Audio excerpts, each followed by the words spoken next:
The moment I discovered the massive debt my brother Mark had accrued in my name, I felt the ground shift beneath my feet.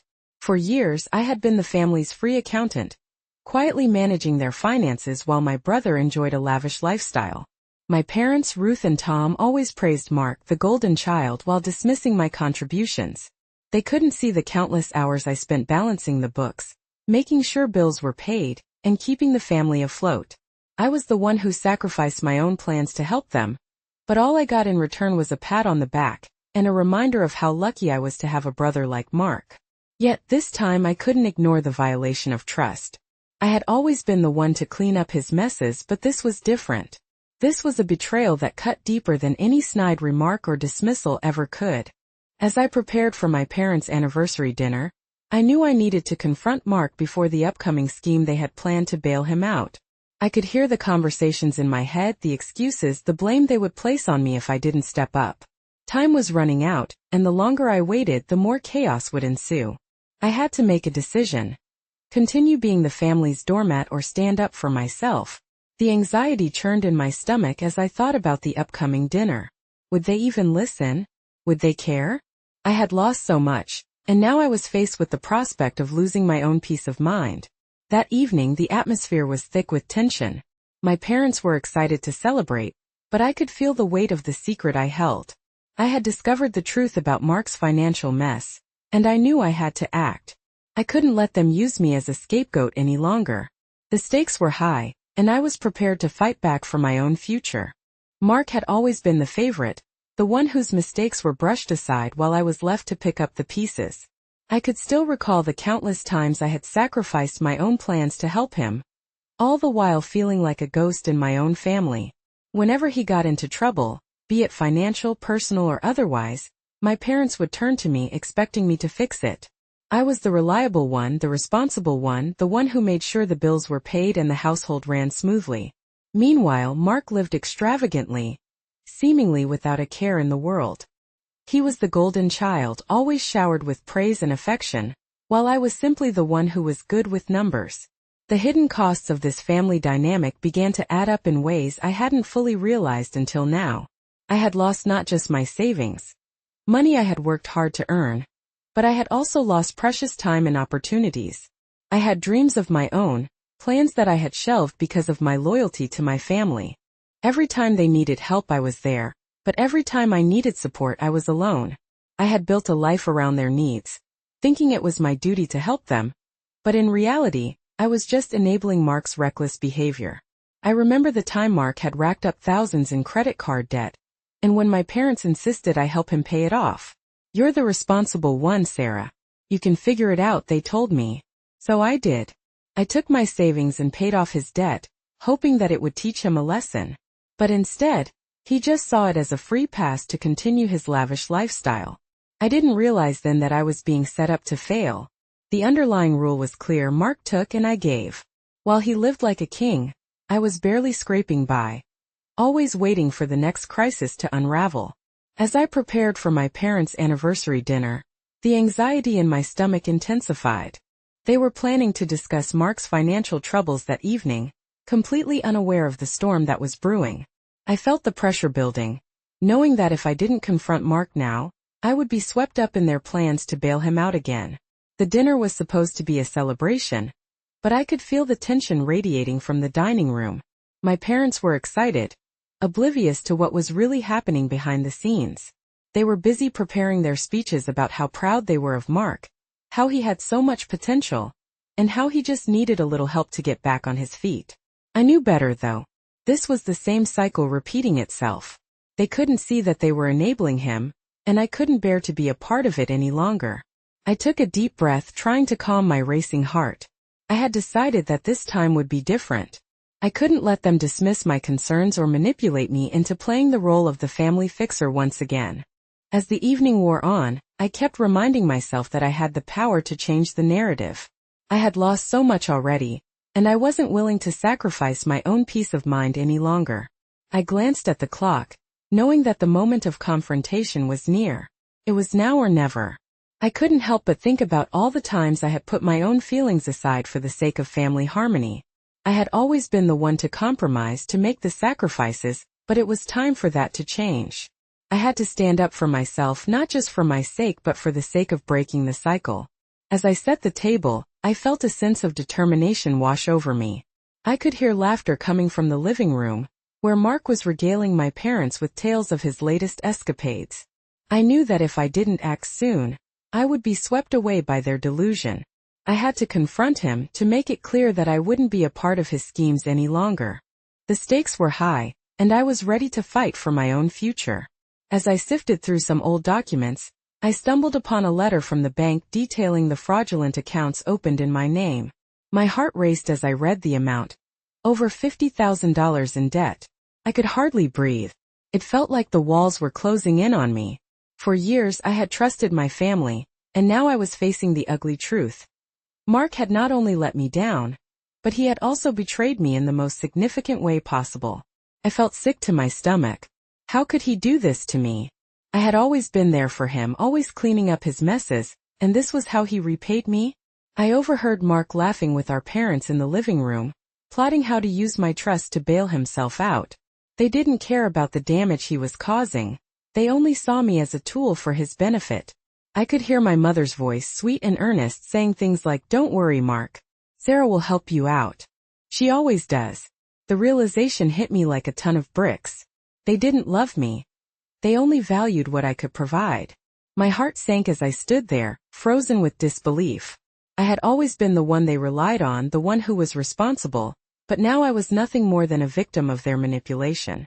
I felt a mix of anger and sadness, but more than anything, I felt a surge of determination. This was the moment I realized that I could no longer be complicit in this scheme. I was done being the family's doormat. I was tired of being the one who had to clean up after Mark's reckless behavior. I had spent years trying to prove my worth to my family, trying to earn their love and respect, only to discover that my efforts were in vain. They had taken advantage of my kindness for far too long. I walked through the house, the letter still clutched tightly in my hand. I could hear the laughter and chatter from the living room, but it felt like a distant echo.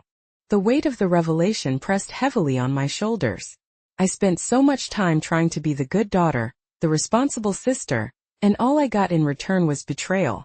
I needed to confront Mark, and I needed to do it before dinner. As I prepared for the dinner, I could feel the chaos bubbling inside me. I knew that if I didn't act now, I would be dragged into their plans to bail Mark out once again. I could already hear the conversations in my head. My parents, oblivious to the truth, would praise Mark and talk about how he just needed a little help to get back on his feet. I couldn't let that happen. I couldn't allow myself to be used as a pawn in this twisted family dynamic any longer. I couldn't help but reflect on all the times I had sacrificed my own needs for the sake of my family. I remembered the countless hours I spent helping Mark with his finances, always believing that he would learn from his mistakes.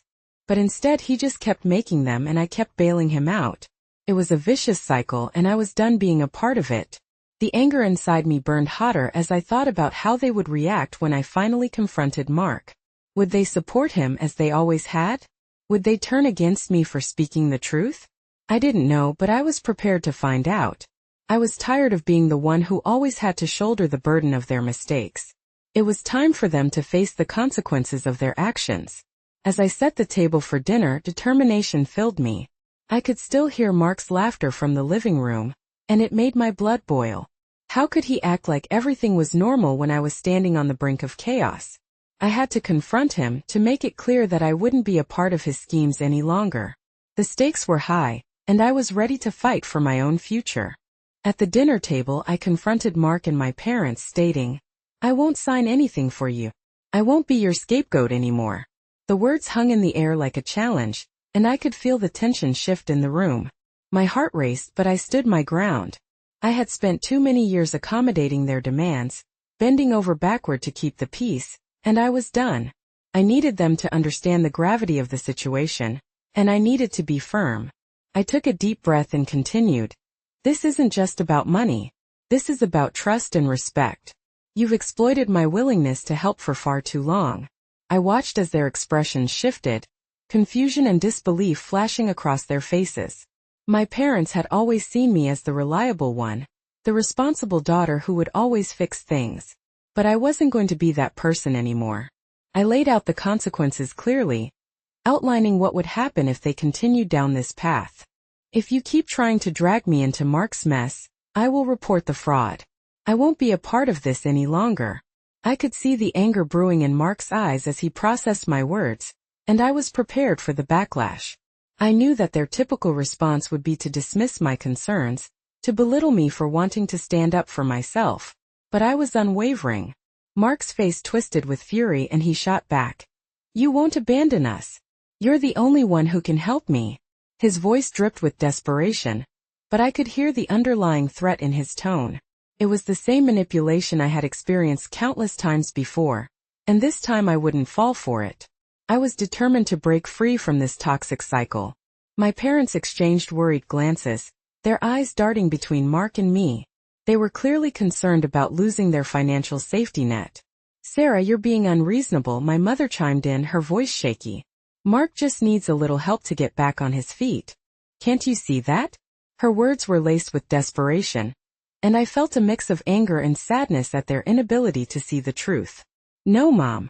This isn't about helping him. It's about enabling him. I won't be dragged into this again, I replied, my voice steady. I could feel the pressure building as my parents tried to convince me otherwise, but I was resolute.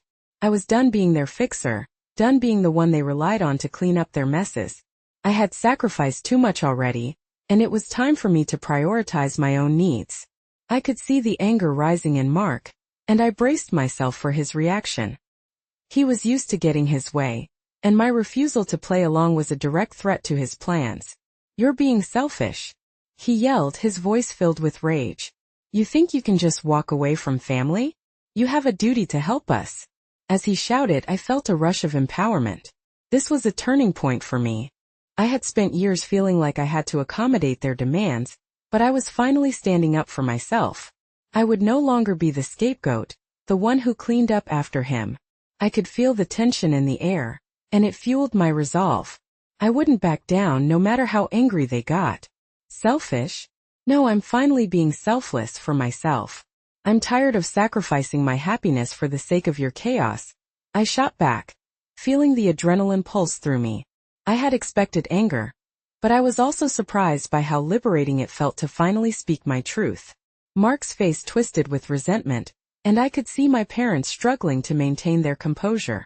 The facade of the happy family was crumbling before their eyes, and I could feel a sense of satisfaction knowing that I had stood up for myself. The pressure intensified as they exchanged worried glances, realizing that they were losing their grip on me. I felt a sense of calm wash over me, knowing that I had set a boundary. There was no turning back. It was time for them to face the consequences of their actions without me as their safety net. I had finally found my voice and it felt powerful. I was ready to embrace the unknown, even if it meant facing the fallout from my family. I had spent too long being the good daughter, the responsible sister, and now it was time for me to prioritize my own well-being. As the anniversary approached, the pressure from my family escalated to unbearable heights. My mother, Ruth, called me almost every day. You're the only one who can help Mark, she insisted, her voice thick with desperation. I could hear the unspoken threat behind her words. If I didn't help, I would be the one tearing the family apart. Don't you care about family? She added, as if my refusal to support Mark was a betrayal of our blood ties. I felt the guilt wrap around me like a heavy blanket, suffocating and oppressive. It was the same old game they had played countless times before, and I was sick of it. Mark's manipulation was sharper than ever. If you really loved us, you'd help, he sneered, his tone dripping with condescension. That line had worked on me in the past, and I could feel the tug of guilt trying to pull me back into the fold. But I had finally started to see through their tactics. I remembered all the times I had been coerced into helping Mark, all the times I had sacrificed my own dreams and desires for the sake of my family's approval. I was tired of being the one who had to pick up the pieces while they lived their lives without a care in the world. I was done being manipulated, and I was done feeling guilty for wanting to prioritize my own well-being. With each passing day, I felt the urgency to act grow stronger. I knew I had to stick to my guns, but the guilt and obligation weighed heavily on my shoulders. I wanted to scream, to tell them how unfair it was that I had to bear the burden of Mark's mistakes, but I also feared their reactions. Would they turn on me? Would they accuse me of being selfish? I could already imagine the narrative they would spin: Sarah, the ungrateful daughter who refused to help her brother in his time of need. As the day of the anniversary drew closer, I could sense the tension in the air. My parents were preparing for the celebration as if everything was perfectly fine, while I felt like I was on the verge of a breakdown. I knew they would try to manipulate me into playing the role of the family fixer again. I could already hear my mother saying, "It's just a little help, Sarah. You can manage this, can't you?" But I couldn't. I wouldn't. The night of the anniversary finally arrived, and as I entered the beautifully decorated dining room, I felt my heart racing. The atmosphere was filled with laughter and warmth, but I felt cold and distant. I could see Mark, basking in the attention, regaling our parents with tales of his latest escapades. The sight of him enjoying himself while I was grappling with my decision made my blood boil. I couldn't let them pull me back into their web of manipulation. I had to hold my ground. When the moment came for toasts and speeches, I took a deep breath, reminding myself of everything I had been through. This was my chance to say my piece, to finally break free from the chains that had bound me for so long. As my parents raised their glasses, I stood up, my voice steady but firm. "Before we toast, I need to address something important," I said, feeling all eyes turn toward me. Mark's expression shifted from carefree to tense, and I knew I had caught him off guard. "I won't sign anything for you, Mark. I won't be your scapegoat anymore," I declared, allowing my words to sink in. The room fell silent, and I could feel the weight of my declaration pressing down on everyone. My parents exchanged glances, confusion etched on their faces. I continued, "This isn't just about money. It's about trust and respect. You've exploited my willingness to help for far too long. If you keep trying to drag me into Mark's mess, I will report the fraud. I won't be a part of this any longer." The tension in the room was palpable as I watched Mark's face twist with anger. I braced myself for his reaction, fully expecting him to lash out at me. "You won't abandon us," he shouted, his voice trembling with rage. But I stood firm, my heart pounding in my chest. I had finally found my voice, and I wasn't going to let him intimidate me any longer. I could see my parents' concern grow as they realized they were losing their financial safety net. My father's face was flushed, and I could hear my mother's shaky breath as she tried to interject. "Sarah, you're being unreasonable," she pleaded, her eyes wide with panic. But I wasn't going to back down. I had spent too many years accommodating their demands, always bending to their will. It was time for them to understand the gravity of the situation. Mark's face twisted with fury, and I could see his anger boiling over. "You're ruining everything," he yelled, his voice ringing through the room. I felt a mix of satisfaction and empowerment wash over me. I had finally taken a stand, and it felt liberating. I had set a boundary, and I knew I couldn't let them push me back into the role of the family fixer. "No, Mark. This time it's different. I'm done being the one who cleans up your messes," I replied, my voice steady. Their anger was misplaced, and I could feel the validation of my decision surging within me. I had broken free from their control, and no matter how much they tried to manipulate me, I was no longer their pawn. The night of the anniversary arrived, and the atmosphere crackled with tension. I walked into the dining room and was greeted by the sight of twinkling lights and beautifully arranged flowers. My parents had gone all out to celebrate, and guests were mingling, laughing, and enjoying themselves. It was as if everything was perfect, but I felt out of place. My heart raced as I scanned the room, searching for Mark. There he was, the center of attention, regaling our parents with stories about his latest escapades, his laughter echoing through the air. It made my skin crawl. I knew he was planning something, and the thought of it made my blood boil. This was the moment I had dreaded and anticipated all at once. I had to hold my ground. I had to be strong. I felt like a storm was brewing inside me, and I was ready to unleash it. I took a deep breath, steadying myself, reminding myself that this was my chance to finally break free from this toxic cycle. As the evening progressed, I could feel the tension building around me. My parents were oblivious, lost in their admiration for Mark. They toasted to him repeatedly, praising him for his so-called achievements, while I sat silently, fuming.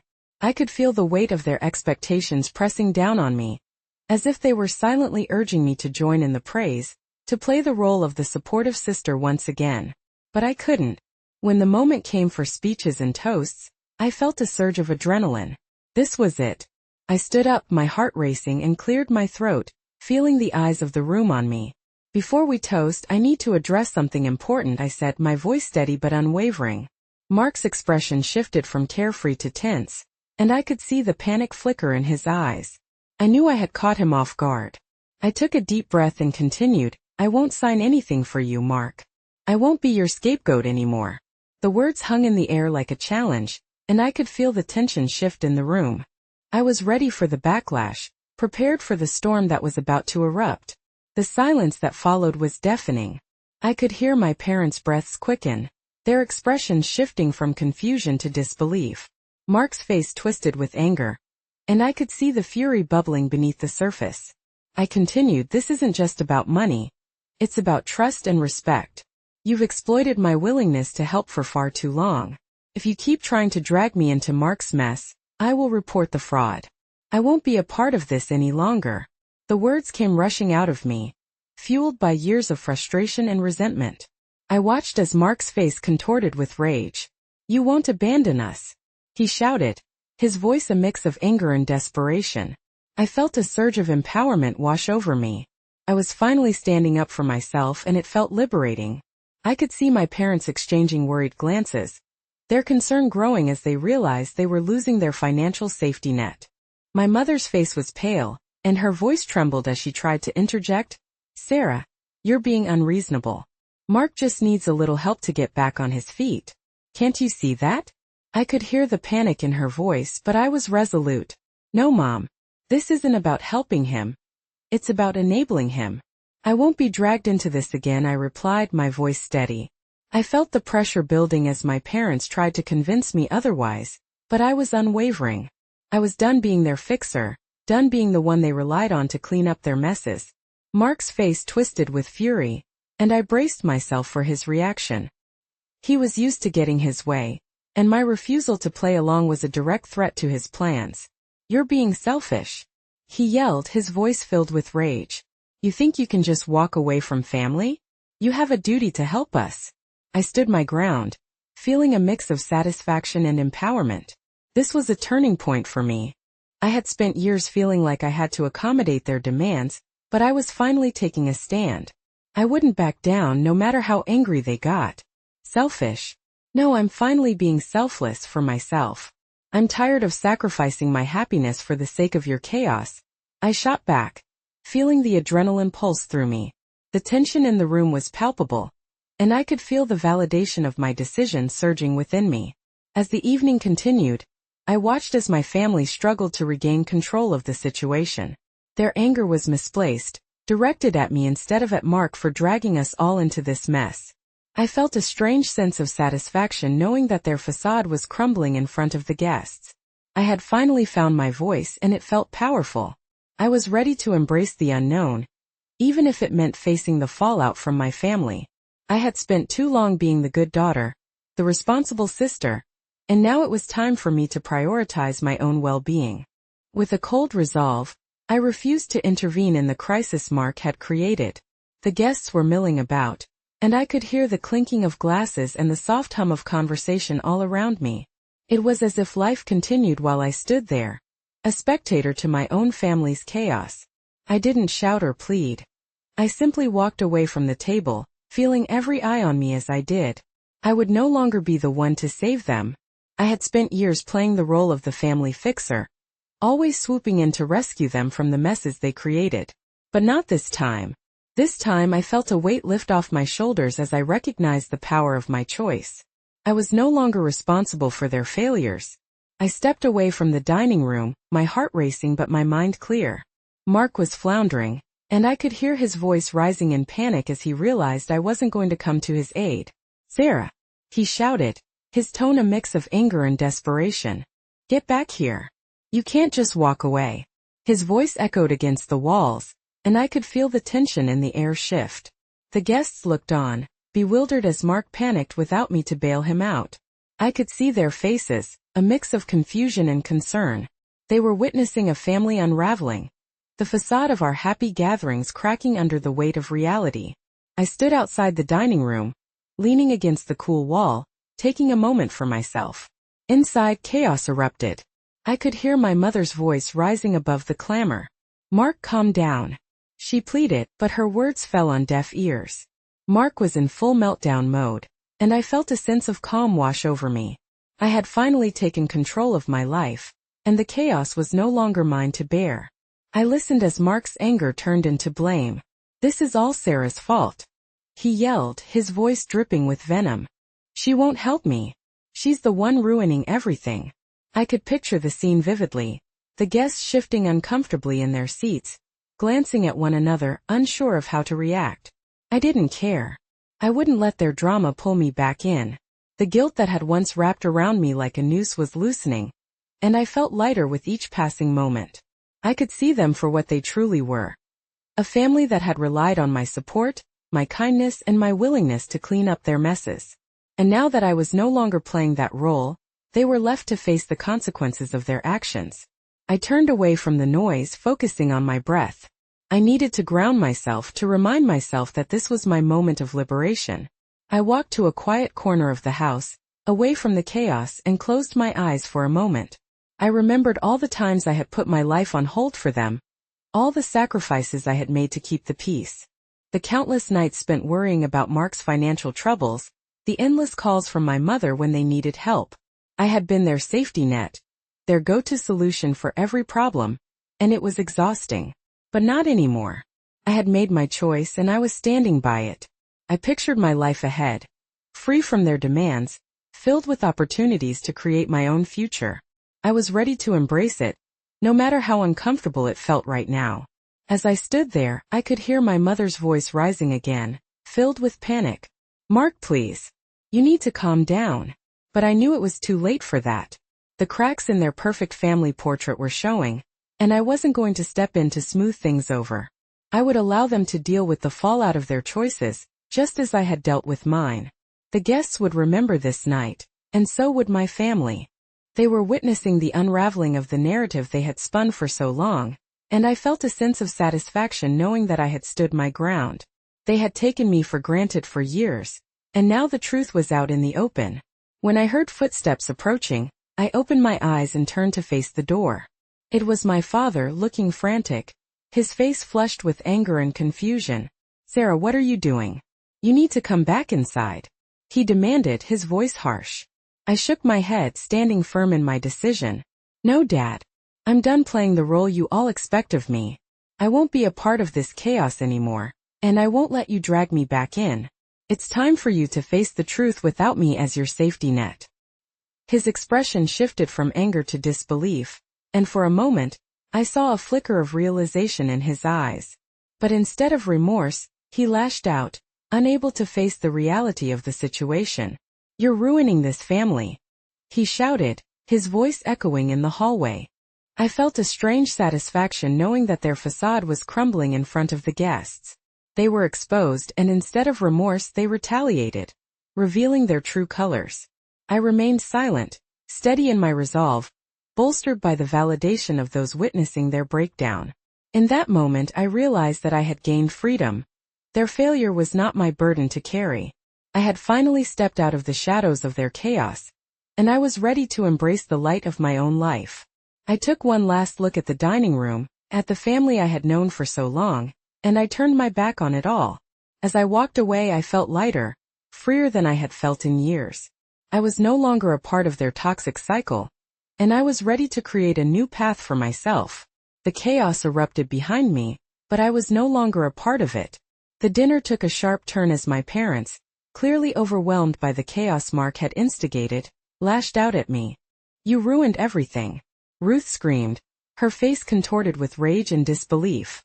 It was as if she could not fathom that I had the audacity to stand my ground, to refuse to be the obedient daughter who always fixed things. Mark, already on edge, joined in, his voice dripping with venom as he accused me of being ungrateful for all the support they had given me over the years. In that moment, I felt a strange satisfaction wash over me. Here they were, the people who had always painted me as the villain, the one who never did enough, and now it was clear they were losing control. They were scrambling, exposing their true colors in front of the guests who had come to celebrate their anniversary. The very guests who had believed in the perfect family image they had crafted over the years were now witnessing the ugly truth. Sarah has always been there for us. My mother insisted, her voice rising in desperation as she tried to cling to the narrative that had served them well. But the words fell flat. I could see the skepticism in the eyes of the guests, the murmurs of confusion as they processed the scene unfolding before them. Suddenly, the facade of the perfect family was crumbling, and I was at the center of it all, finally breaking free. Mark's face twisted with fury as he struggled to regain control of the narrative. You're just being selfish. You think you can just walk away from family? You have a duty to help us. His voice was a mix of anger and desperation, and I could see the panic in his eyes. It was the same tactic he had always used, manipulation through guilt and shame. But this time I wasn't falling for it. I stood tall, my heart racing but my voice steady. Selfish? No, Mark. This is about me finally being selfless for myself. I'm tired of sacrificing my happiness for the sake of your chaos. I refuse to be the scapegoat any longer. My words hung in the air like a challenge, and I could feel the tension shift in the room. The guests were shifting uncomfortably, exchanging glances as they witnessed the unraveling of our family drama. I could see the realization dawning on their faces. They were witnessing the truth of our family dynamics exposed for all to see. I felt a surge of empowerment with each passing moment, knowing that I was finally standing up for myself. The years of feeling like I needed to accommodate their demands were coming to an end. As the evening progressed, I watched as my parents struggled to regain control of the situation, their anger directed at me instead of the true source of the chaos. Ruth's desperation was palpable as she tried to smooth things over, her voice shaking with emotion. You don't understand, Sarah. Mark just needs a little help to get back on his feet. Can't you see that? But I wouldn't let her words sway me. I had spent too many years being the dutiful daughter, the reliable sister, and I was done with it. No, Mom. This isn't about helping him. It's about enabling him. If you keep trying to drag me into this mess, I will report the fraud. I won't be a part of this any longer. Their anger was misplaced, and I could feel a strange satisfaction knowing that I was finally taking a stand.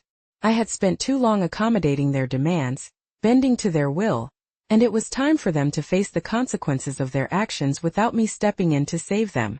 Mark's face turned beet red, his anger boiling over as he shouted, You think you can just abandon us?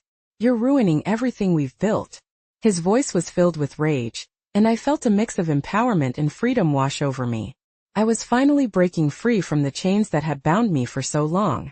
I could see the guests shifting uncomfortably, their expressions a mix of confusion and concern. They were witnessing a family unraveling, the facade of our happy gatherings cracking under the weight of reality. I felt a sense of calm wash over me, knowing that I was no longer the one responsible for holding it all together. With every outburst from my family, I felt more liberated. I was ready to embrace the unknown, even if it meant facing the fallout from this confrontation. I had spent too long being the good daughter, the responsible sister, and now it was time for me to prioritize my own well-being. As the evening continued, I took a step back, feeling the weight of their expectations lift off my shoulders. I was no longer their safety net, no longer responsible for their failures. I had finally taken control of my life, and the chaos that erupted around me was no longer my burden to carry. I felt lighter, freer than I had in years. I stood tall, watching as Mark floundered without me to bail him out. The guests were witnessing the fallout of years of manipulation and deceit. My parents were struggling to maintain the image they had crafted, but it was clear that without my support, they were lost. I felt a sense of empowerment wash over me, a realization that I had finally taken back my life. As the evening continued to spiral, I knew that I had made the right choice. I could hear Mark's voice rising in panic, but I was determined to stand my ground. I wouldn't let their chaos pull me back in. I was ready to embrace the freedom that came with breaking these toxic ties. In that moment, I felt a surge of gratitude for the strength I had found within myself. I was no longer afraid of their anger or their manipulation. I had finally stepped out of the shadows of their chaos, and I was ready to embrace the light of my own life. As the evening unraveled, it became painfully clear that Mark was utterly incapable of handling the consequences of his own actions without me. I stood outside the chaos of the dining room, but I could still hear the echoes of his frantic voice as he stumbled through a web of excuses. The guests, who had come to celebrate, were now witnessing an emotional train wreck. and I felt a strange sense of satisfaction knowing that I had finally severed my ties to their dysfunction. Mark's voice carried through the air, rising in pitch as he desperately tried to regain control of the narrative. I didn't do anything wrong. Sarah just flipped on us. His words dripped with indignation, and I could see the confusion on the faces of the guests as they shifted uncomfortably in their seats. Suddenly, the image of the perfect family they had all believed in was crumbling piece by piece. I could see the murmur spreading among the guests, their eyebrows furrowing as they processed the reality of our situation. Whispers of disbelief circulated like wildfire, as they began to question Mark's competence and my family's stability. My mother, desperate to hold on to the facade, attempted to intervene. "Mark, just settle down. We can fix this." But her pleas only seemed to fuel his panic. He was floundering, grasping at straws to pull himself out of the mess he had created. I could hear the desperation in his voice, and it felt liberating to know that I was no longer his crutch. In that moment I realized that my absence was louder than any words I could have spoken. I had spent years being the one to smooth over their chaos, the one to absorb the fallout from their decisions. But now as I stood back I could see the truth unfolding. Without my support they were lost. Their failure to manage their responsibilities was not my burden to carry. The guests were witnessing the unraveling of our family ties, and I felt a swell of empowerment wash over me. I had finally chosen to prioritize my own life over their demands, and it felt incredible. Mark's excuses grew more desperate, his frustration bubbling over. "You think you can just walk away? You're abandoning us when we need you the most." His words were filled with venom, but they no longer held power over me. I had taken my stand, and nothing he said could pull me back into that toxic cycle. I watched as the guests exchanged concerned glances, their expressions a mixture of confusion and pity for the family drama unfolding before them. I could feel their eyes on me, silently questioning how I had allowed myself to be drawn into this chaos for so long. My mother, unable to maintain her composure, tried to regain control of the situation. "Sarah has always been there for us," she exclaimed, her voice rising in desperation. But her words fell flat. The truth was evident. I had been the one holding everything together while they took me for granted. Without me they were floundering, and the guests could see it too. I took a deep breath, feeling a strange sense of satisfaction, as I realized that my liberation was unfolding right before my eyes. I had spent years being the one to clean up their messes, and now they were left to face the repercussions of their actions. I had finally broken free from the cycle of enabling that had defined my existence for so long. As I stood outside the chaos, I felt a wave of empowerment wash over me. The years of feeling like I owed them my support were finally coming to an end. I had made my choice, and I was ready to embrace the freedom that lay ahead. The guests continued to murmur, their expressions shifting from confusion to concern as they witnessed Mark struggle without my assistance. I could see the realization dawning on their faces, that the image my family had projected was nothing more than a carefully constructed illusion. Without my willingness to step in, their chaos was laid bare for all to see. As Mark continued to lash out, I felt a sense of calm wash over me. I had finally taken control of my narrative, and I was no longer afraid of the fallout. I had chosen to prioritize my own well-being, and it felt exhilarating. I had spent too long being the dutiful daughter, the responsible sister. Now I was ready to embrace a life that was mine, free from the toxic demands of my family. When I heard footsteps approaching, I opened my eyes and turned to face the door. It was my father, looking frantic, his face flushed with anger and confusion. "Sarah, what are you doing? You need to come back inside," he demanded, his voice harsh. I shook my head, standing firm in my decision. "No, Dad. I'm done playing the role you all expect of me. I won't be a part of this chaos anymore, and I won't let you drag me back in. It's time for you to face the truth without me as your safety net." His expression shifted from anger to disbelief, and for a moment, I saw a flicker of realization in his eyes. But instead of remorse, he lashed out, unable to face the reality of the situation. "You're ruining this family," he shouted, his voice echoing in the hallway. I felt a strange satisfaction knowing that their facade was crumbling in front of the guests. They were exposed, and instead of remorse they retaliated, revealing their true colors. I remained silent, steady in my resolve, bolstered by the validation of those witnessing their breakdown. In that moment I realized that I had gained freedom. Their failure was not my burden to carry. I had finally stepped out of the shadows of their chaos, and I was ready to embrace the light of my own life. I took one last look at the dining room, at the family I had known for so long, and I turned my back on it all. As I walked away I felt lighter, freer than I had felt in years. I was no longer a part of their toxic cycle, and I was ready to create a new path for myself. The chaos erupted behind me, but I was no longer a part of it. Months passed after that chaotic anniversary dinner, and I found myself finally at peace. I had thrown myself into building my own accounting firm, one based on honesty and integrity, a stark contrast to the chaos I had left behind. Every day, I woke up with a sense of purpose, excited to serve clients who appreciated my skills rather than took them for granted. I was creating something for myself, and it felt wonderful. The distance from my family brought an unexpected calm. I had no interest in their drama or the rumors of their financial ruin that I overheard in passing. For once I was not the one scrambling to fix everything. I was thriving, and it felt liberating.